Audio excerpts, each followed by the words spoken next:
MBBS in abroad. Apollo MedSkill 6 years of MBBS program will be completed in 35 lakhs only.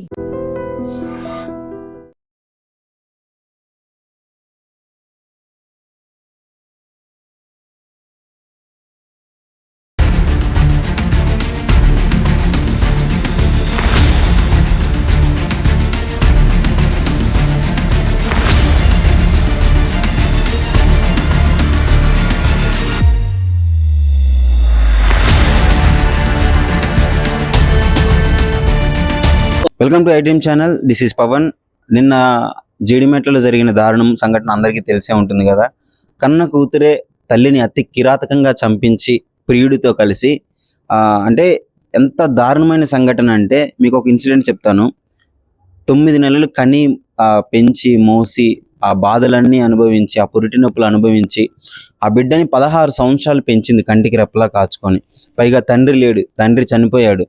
తండ్రి సంవత్సరం ముందు చనిపోతే 1 year నుంచి ఒక సింగిల్ పేరెంట్గా ఉండి ఆ ఏజ్లో పిల్లల్ని అంతగానం పెంచితే ఆ ప్రియుడు వచ్చి చంపేసి వెళ్ళాడు, చనిపోయింది అనుకొని వెళ్ళిపోతాడు. ఒక 5 కిలోమీటర్స్ వెళ్ళిన తర్వాత ఆ పాప మళ్ళీ ఫోన్ చేసి మా అమ్మ ఇంకా బతికే ఉంది, వచ్చి చంపేసిపో అని చెప్తుంది. ఇంత అతి కిరాతకంగా మారింది ఈ ఘటన. అలాంటి పిల్లని ఈమె 16 సంవత్సరాల కంటికి రెక్కలా కాచుకొని పెంచింది. ఎంత దారుణం చూడండి. దానికి మించిన నరకం ఇంకోటి ఉండదు. ఆ తల్లి ఎంత ఆవేదన పడి ఉంటుంది, నా బిడ్డ నన్ను కాపాడుతుందేమో అని చెప్పేసి. కానీ ఆ బిడ్డే ఫోన్ చేసి కళ్ళ ముందే మా అమ్మ బతికే ఉంది, చంపేసిపో అంటే ఆ తల్లి అక్కడే ఒక 100 సార్లు చచ్చిపోయి ఉంటుంది ఆ ఒక్క మాటిని. చావు కంటే దారుణం అది. అలాంటి చావు ఏ తల్లికి రాకూడదని కోరుకుంటున్నాను. అసలు ఏం జరిగిందని వివరాల్లోకి వెళ్తే, అంజలి అనే ఆమెకి ఒక 2 కూతుర్లు ఉన్నారు. సో కూతుర్లు వాళ్ళని కష్టపడి పెంచుతుంది. ఆమె ఇన్స్టాగ్రామ్లో అయితే పరిచయం అయింది. ఇన్స్టాగ్రామ్లో ఒకడు పరిచయం అయ్యాడు, శివ అనే ఒక అతను. ఇన్స్టాగ్రామ్లో ప్రేమ నడిపించుకున్నారు. ఒక 8 నెలలు అయితే చాట్ చేసుకోవడం జరిగింది. తర్వాత రీసెంట్గా వాళ్ళు లేచిపోయారు. ఇద్దరు మైనర్సే. వాడికి 19 సంవత్సరాలు ఉంటుంది, ఆ పాపకి 16 సంవత్సరాలు ఉంటుంది. ఇద్దరు మైనర్సే. వెళ్ళిపోయిన తర్వాత వాళ్ళ అమ్మ మిస్సింగ్ కంప్లైంట్ ఇవ్వడం జరిగింది, నా కూతురు కనిపించట్లేదు అని చెప్పేసి. దాదాపు ఒక 3 రోజులు శివ అనే వాళ్ళ ఇంట్లోనే ఉన్నారు. అంటే లేచిపోయిన అబ్బాయి వాళ్ళ ఇంట్లోనే ఉన్నారు. ఆ బంగారము అదంతా తీసుకెళ్ళిందంట ఇంట్లో నుంచి. సో వెళ్ళిన తర్వాత పోలీస్ వాళ్ళకి కేసు పెట్టడము, మిస్సింగ్ కేసు, వాళ్ళు కనుక్కోవడము, తీసుకొచ్చి కౌన్సిలింగ్ కూడా ఇచ్చారు. ఇలా చేయకూడదు అని చెప్పేసి కౌన్సిలింగ్ ఇచ్చారు. పోలీస్ వాళ్ళు ఆమెను హోమ్లో పెట్టాలి, ఆ పిల్ల పరిస్థితి బాగాలేదు అని అంటే కన్న తల్లి మనసు ఒప్పుకోదు కదా. నా కూతురుని అలా నేను బయట ఉంచుకోలేను, నా దగ్గరే ఉంచుకుంటాను, నేను కాపాడుకుంటాను అని చెప్పేసి ఆమె ముత్తుని ఆమె తెచ్చుకుందండి. తీసుకొచ్చుకొని ఇంట్లో పెట్టుకుంది. సో అయితే నిన్న ఎప్పుడైతే హత్య జరిగిందో ఆ రోజు ఆమె కోర్టుకు వెళ్ళి సాక్ష్యం చెప్పాల్సి ఉంది. ఈ విధంగా జరిగింది అని చెప్పేసి ఆ అబ్బాయికి సాక్ష్యం చెప్పాలి. ఆ అబ్బాయికి యాంటీగా నా కూతురికి ఇట్లా చేశాడు అని. ఆ భయంతో రేపు వాళ్ళ మదర్ వచ్చి కోర్టులో సాక్ష్యం చెప్తే నాకు శిక్ష పడుతుందేమో అన్న భయంతో వీళ్ళిద్దరూ ప్లాన్ చేసుకొని కన్న కూతురు, శివ, అలాగే వాళ్ళ తమ్ముడు, వాళ్ళందరూ వచ్చేసి ఆ తల్లి కూర్చొని పూజ చేసుకొని ఏదో చేసుకుంటుంటే వెనక నుంచి వచ్చి అతి కిరాతకంగా కొట్టి దాడి చేసి వెళ్ళిపోయాడు, చనిపోయింది అనుకోని. వాళ్ళ చిన్న కూతురు వస్తుంటే బయట ఈ పాప బయట కాపలా, లోపల కన్న తల్లిని చంపుతుంటే బయట వచ్చి కాపలా కాస్తుంది ఈ పిల్ల, ఎవరన్నా వస్తారేమో చూస్తారేమో అని. షాకింగ్ ఏంటంటే కనీసం ఒక సౌండ్స్ కూడా బయటికి రాలేదంట. చుట్టుపక్కల వాళ్ళందరితో నేను మాట్లాడడం జరిగింది వెళ్ళిన తర్వాత. సో ఇంత దారుణమైన ఘటన. ఆ తల్లి చనిపోయిన తర్వాత ఆమె కళాకారురాలు, ఉద్యమాలు చేస్తుంటుంది. ఎవరికైతే అన్యాయం జరిగిందో వాళ్ళందరికీ ఆ సపోర్ట్గా వెళ్ళి అక్కడ పోరాడడం జరుగుతుంది.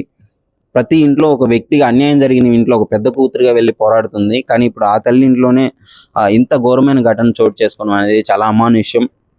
ఆమె బాడీని చూడటానికి మందకృష్ణ మాదిక్ గారు కూడా వచ్చారు. అసలు ఏం జరిగింది అని మొత్తం ఎంక్వైరీ చేశారు. పోలీసు వాళ్ళు కరెక్ట్గా కౌన్సిలింగ్ ఇచ్చుంటే ఇలా జరగదేమో అని చెప్పేసి ఆయనకి చాలా మంది చుట్టుపక్కల వాళ్ళు మాట్లాడడం జరిగింది. అలాగే గద్దరన్న కూతురు వెన్నెలక్క కూడా అక్కడికి రావడం జరిగింది. ఆ చిన్న పాప బాధ్యత మనది, మన కళాకారురాలుగా మనం ఆ పాపను చూసుకోవాలి. మన కళాకారురాలు అర్ధాంతరంగా చనిపోవడం జరిగింది, అతి కిరాతకంగా మర్డర్ చేయడం జరిగింది. సో వాళ్ళకైతే శిక్ష పడాలి, శిక్ష పడుతుంది. కానీ ఈ చిన్న పాప, ఆ పాప బాధ్యత మనది అని చెప్పేసి వాళ్ళకు ఒక భరోసా ఇవ్వడము, ఒక ధైర్యం చెప్పి వెళ్ళడం జరిగింది.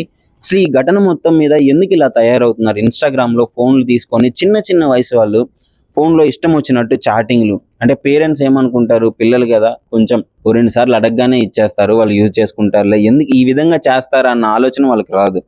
కానీ వీళ్ళు మాత్రం దాన్ని, వాళ్ళు ఇచ్చిన ఫ్రీడమ్ని మిస్యూజ్ చేసుకొని చాలామంది అమ్మాయిలకి ఇప్పుడు బ్యాడ్ నేమ్ తీసుకొని వస్తున్నారు ఇలాంటి కొంతమంది. అసలు ఏ ఏ దేశంలో జరుగుతుందండి కన్న తల్లిని కూతురు దగ్గరుండి అతి కిరాతకంగా చంపించే 16 సంవత్సరాల పాప?